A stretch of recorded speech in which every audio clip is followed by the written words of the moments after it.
મહત્વપૂર્ણ સમાચાર પોરબંદરથી સામે આવી રહ્યા છે કે જ્યાં હિરલબાને ઉપર જે આરોપો લગાડવામાં આવ્યા છે ઇઝરાયલથી એક મહિલાનો વિડીયો સામે આવે છે અને ત્યારબાદ એમના પર ખૂબ મોટા ખંડણીના આરોપ અને અપહરણના આરોપ લાગે છે। ત્યારબાદ પોલીસ તેમની ધરપકડ કરે છે। ધરપકડ કર્યા બાદ ત્યાં પોરબંદર એમને ત્યાં પોલીસ સ્ટેશનમાં એમની તબિયત લથડે છે એટલે પોરબંદરની સરકારી હોસ્પિટલમાં એમને સારવાર અર્થે લઈ જવામાં આવે છે। ત્યારબાદ અત્યારે સમાચાર સામે આવ્યા છે કે જ્યાં આ આખી ચર્ચાઓ થઈ રહી છે કે જ્યાં પોરબંદરમાં ખંડણી અને અપહરણનો કેસનો જે મામલો છે તે કેસના આરોપી હિરલબા જાડેજાની તબિયત ફરી એકવાર લથડી છે અને તેમને મેડિકલ તપાસ દરમિયાન બ્લડ પ્રેશર વધુ આવ્યું હોવાના સમાચાર સામે આવ્યા છે। હિરલબાને પોરબંદરની સરકારી હોસ્પિટલમાં દાખલ કરાયા હતા। ત્યારબાદ હવે બપોર બાદ તબિયત લથડતા પોરબંદરથી સીધા જ એમને રાજકોટ રિફર કરી દેવામાં આવ્યા છે। સૌથી મોટા સમાચાર અને ત્યારબાદ એ વાત કે હિરલબાએ પોલીસ સામે પણ ખૂબ મોટા આરોપો લગાવ્યા હતા કે એક મહિલા તરીકેની જે મને ત્યાં કહેવાય ને કે મારી દેખરેખ જે રીતે રાખવાની હોય છે પોલીસ સ્ટેશનમાં એ રીતે નહોતી રખાતી, મને સુવા માટે વ્યવસ્થિત જગ્યા પણ નહોતી અપાતી, તે પ્રકારના આરોપો લગાડવામાં આવતા હતા। અને ત્યારબાદ અત્યારના સૌથી મોટા સમાચાર, આમ તો ગોંડલ બાદ સૌથી મોટા એ સમાચાર કે જે પોરબંદર છે તે ચર્ચામાં રહેતું હોય છે ત્યારે ફરી એકવાર આ મુદ્દે ખૂબ ચર્ચા થઈ રહી છે ત્યારે હિરલબાને રાજકોટ રિફર કરી દેવામાં આવે છે। આ મુદ્દે વાત કરવા માટે અમારા સહયોગી પ્રદીપ કચિયા અમારી સાથે જોડાયા છે। પ્રદીપ, પોરબંદર પર તબિયત લથડી હતી ને ફરી આજે બપોરે એટલે કે અત્યારે હાલે એમની તબિયત બગડી છે અને એમને રાજકોટ રિફર કરવામાં આવ્યા છે।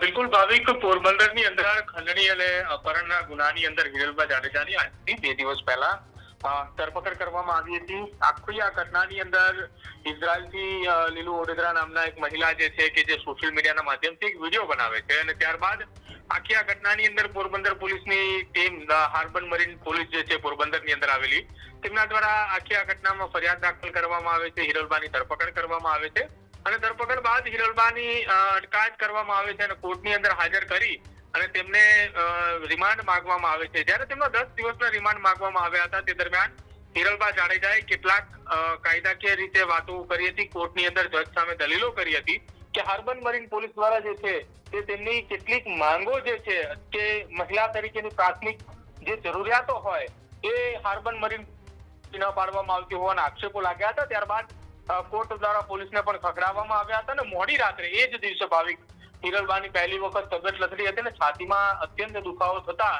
તેમને પોરબંદરની ભાવસીજી હોસ્પિટલ ખાતે લઈ જવામાં આવ્યા હતા। જો કે ત્યારબાદ બીજા દિવસે રજા પણ આપી દેવામાં આવી હતી। ગત મોડી સાંજે રજા આપ્યા બાદ તેમની પૂછપરછ પણ ચાલુ કરવામાં આવી હતી, પરંતુ આજે અચાનક ફરી એક વખત તેમનું બ્લડ પ્રેશર જે છે તેની અંદર વધારો આવ્યો હતો અને ત્યારબાદ તરત તેમને તત્કાલે પોરબંદરની સરકારી હોસ્પિટલમાં દાખલ કરાયા હતા।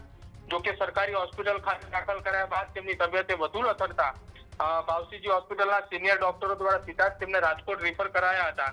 જો કે હાલ તેમની રાજકોટની હોસ્પિટલની અંદર જે છે તે સારવાર ચાલી રહી છે અને ચર્ચા પણ એ અત્યારે ચાલી રહી છે કે તેમની તબિયત હાલ સ્થિર હોવાની ડોક્ટર દ્વારા વાત કરવામાં આવી છે, પરંતુ હજુ એ તપાસ અને રિપોર્ટ આવ્યા બાદ આગામી સમયમાં ડોક્ટરે જાણ કરશે કે હાલ તેમની તબિયત કેટલી નાજુક કેટલી સ્થિર જોવા મળી રહી છે। પ્રદીપ, એક તરફ જે નીલુ ઓડેદરા છે તેણે ખૂબ મોટા આરોપો લગાવ્યા હતા હિરલબા પર કે અપહરણ કર્યું છે મારા દીકરાનું ને પતિનું, ત્યારબાદ એમના દીકરાનો ને વિડીયો પણ સોશિયલ મીડિયા પર વાયરલ થાય છે, પોલીસ સ્ટેશનમાં કબૂલાત પણ કરે છે, પોલીસ એમને પૂછે પણ છે કે શું ખરેખર હિરલબાએ તમારું અપહરણ કર્યું છે, તમને ટોર્ચર કર્યું છે, ત્યારે સ્વીકારે પણ છે કે ના, અમે તો હિરલબા પાસે મદદ માંગવા માટે ગયા હતા, અમારી મદદ કરી છે એમણે। તો આખો મુદ્દો શું થાય, કઈ રીતે ડાયવર્ટ થતો હોય તેવું લાગી રહ્યું છે?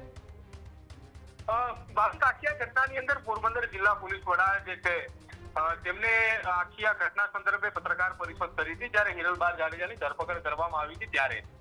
જ્યારે ભગીરથસિંહ જાડેજા પોરબંદર જિલ્લા પોલીસ વડા છે કે જેમને પત્રકાર પરિષદ કરી હતી તે દરમિયાન તેમને કહ્યું હતું કે આખી આ ઘટનાની અંદર લીલુ ઓડેદરાના પુત્ર અને તેના પતિ પોલીસ સ્ટેશન આવ્યા હતા। પોલીસે એને સવાલો પૂછ્યા હતા આખા વાયરલ વિડીયો મામલે, તો ત્યારે તેમને એમ કહ્યું હતું કે અમને હિરલબા જાડેજા દ્વારા બચાવવામાં આવ્યા છે, અમે તેમની પાસે મદદ માટે ગયા હતા। પરંતુ આખો આ ઘટનાની અંદર વિડીયો બનાવ્યા અને વિડીયો સોશિયલ મીડિયાના માધ્યમથી વાયરલ કર્યો, તમામે પત્રકારોને પણ આપ્યા, પરંતુ એ ઘટના બનીને લગભગ 4 કલાક બાદ ફરી એક વખત લીલુ ઓડેદરાના દીકરા અને તેના પતિ એ ત્યાં પોલીસ સ્ટેશન પહોંચે છે ને તે કહે છે કે હિરલબા જાડેજાએ અમારું અપહરણ કર્યું છે, હિરલબા જાડેજાએ અમને ગોંધીને રાખ્યા છે અને ખંડણી માંગવામાં આવી હતી. આ આખી ઘટના એ ફરી એક વખત પોલીસ સમક્ષ રજૂ કરવામાં આવે છે ને ત્યારબાદ પોલીસ આખી આ ઘટના સંદર્ભે ગુનો દાખલ કરે છે. એટલે હવે આખી આ ઘટનાની અંદર એ પોલીસ તપાસ થયા બાદ આખી આ ઘટનાની અંદર કોર્ટની અંદર જ્યારે રિમાન્ડ પૂર્ણ થતાની સાથે જ હિરલબાને હાજર કરવામાં આવશે ત્યારે કયા કયા પુરાવા આધારિત આખા આ કેસની અંદર સવાલો પૂછવામાં આવ્યા, શું જવાબો મળ્યા અને ત્યારબાદ પોલીસ આખી આ ઘટના સંદર્ભે શું ખુલાસાઓ કરે છે ભાવિક, એ સૌથી મહત્વની વાત રહેશે. કેમ કે રિમાન્ડ દરમિયાન કયા પ્રકારના ખુલાસાઓ થયા, કેટલા રૂપિયાની માંગણીઓ કરવામાં આવી, આ તમામ વાતો એ ત્યારબાદ ખુલાસો થશે. પ્રદીપ, ખૂબ ખૂબ આભાર માહિતી બદલ. તો જે રીતે આ સૌથી મોટા સમાચાર કે જ્યાં હિરલબાને અત્યારે રાજકોટ રિફર કરી દેવામાં આવ્યા છે અને રાજકોટ રિફર થતાની સાથે જ ફરી એકવાર ચર્ચાએ જોર પકડ્યું છે કે હવે હિરલબા જ્યારે પોરબંદરની એ ત્યાં પોલીસ સ્ટેશનમાં રાખવામાં આવ્યા હતા, ત્યાં પોલીસ સામે ગંભીર આરોપો લગાડવામાં આવ્યા હતા, ત્યારબાદ એમની તબિયત લથડે છે ને ત્યાં પોરબંદરની હોસ્પિટલમાં દાખલ કરવામાં આવે છે, ત્યાં સારવાર પણ આપવામાં આવે છે. જો કે તબિયતમાં સુધારો થતાની સાથે ત્યાંથી એમને ડિસ્ચાર્જ કરી દેવામાં આવે છે. ડિસ્ચાર્જ થતાની સાથે જ પોલીસ ફરી એકવાર એમને પોલીસ સ્ટેશન લઈ આવે છે. પણ બપોરના સમય એટલે કે અત્યારે એવા સમાચાર મળે છે કે હિરલબાની તબિયત વધુ ખરાબ થઈ ગઈ છે, જેને કારણે પોરબંદરમાં સારવાર ન મળી શકી, જેના કારણે તેમને રાજકોટ રિફર કરવામાં આવ્યા છે. રાજકોટ રિફર કરતાની સાથે જ હિરલબા છે તેમના પણ નિવેદનો સામે આવ્યા હતા અને આ પહેલા પણ આપણે જોયું હતું કે જે ઇઝરાયલથી જે નીલુ ઓડેદરા છે તેમણે વિડીયો બનાવીને સોશિયલ મીડિયા પર વાયરલ કર્યો હતો અને એક દીકરા અને એમના પતિ કે તેમના અપહરણને લઈને એની વિડીયો બનાવ્યો હતો, ખંડણીની વાત હતી. આ બધી જ વાત નકારી કાઢી હતી હિરલબાએ અને ત્યારબાદ ખૂબ મોટા આરોપો, ત્યારબાદ પુરાવા સાથે પોલીસ છે તે પહોંચી હતી ને એ બાદમાં હિરલબાની ધરપકડ કરી હતી.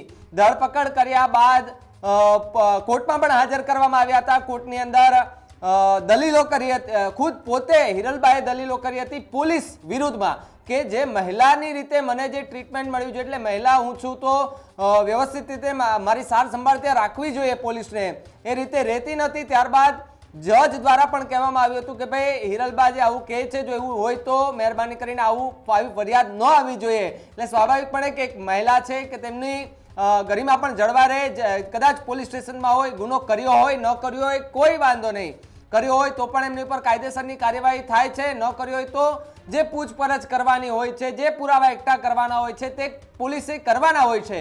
પરંતુ જ્યારે હિરલબાએ પોલીસ સામે આવું નિવેદન આપ્યું હતું કોર્ટની અંદર, ત્યારે પોલીસ સામે પણ સૌથી મોટા સવાલો ઊભા થયા હતા. પણ અત્યારે સમાચાર કે એમને રાજકોટ દાખલ કરવામાં આવ્યા છે, રાજકોટ લઈ જવામાં આવ્યા છે, રિફર કરી દેવામાં આવ્યા છે અને હાલ એમની ત્યાં સારવાર પણ ચાલી રહી છે. પણ હવે આખા મુદ્દે કયો નવો વળાંક આવે છે એ તો સમય આવશે ત્યારે જ ખબર પડશે.